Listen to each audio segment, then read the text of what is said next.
With respect to the priorities of the four, the chief investment officer, CFO, EA, first of all, what you have to look at is the family office needs their own business plan. They need to determine where are they now, where do they want to get to in 5 and 10 years, and say what are the highest priorities to do it. So you actually have a plan in place because hope isn't a plan. So that's what you need to focus on. And then once you do that, then you have to sit down and say, what is my first critical hire? Do I really need a chief investment officer day one? Maybe.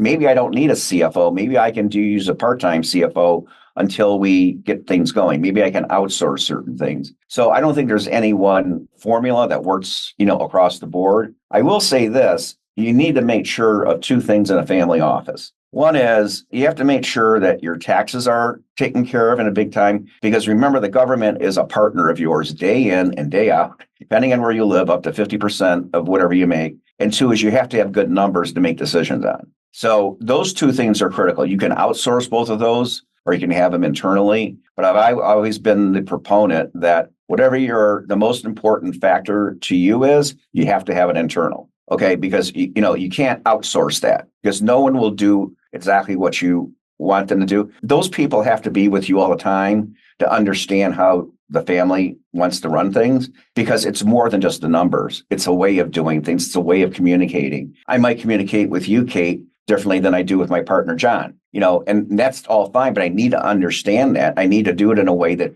you don't feel I'm telling John something different just because I phrase it different, because I know that's what John will understand and you understand it differently. So I think the financing and the taxes are key, because that's what you live with every single day. You got a quarterly payment comes up, you got to pay the taxes. And I think the chief investment officer would come a little later, but it really depends. If somebody just came into $400 or $500 million, I might say for the first 2 years, maybe that chief investment officer, I need the other two, because I can outsource part of that until I find that. Because you probably were coming from an environment that you had trusted advisors that helped sell the company, or that you were made aware of. So you can kind of bridge that gap. On the investment side, if you make really bad choices on investments early on, that's going to cost you permanently. And a lot of those investments you won't see down the road until they go bad. So that's what I would say. So, it's very dependent on that, but you got to have good numbers and you got to have good tax planning, up front. Without that, it'll kill you.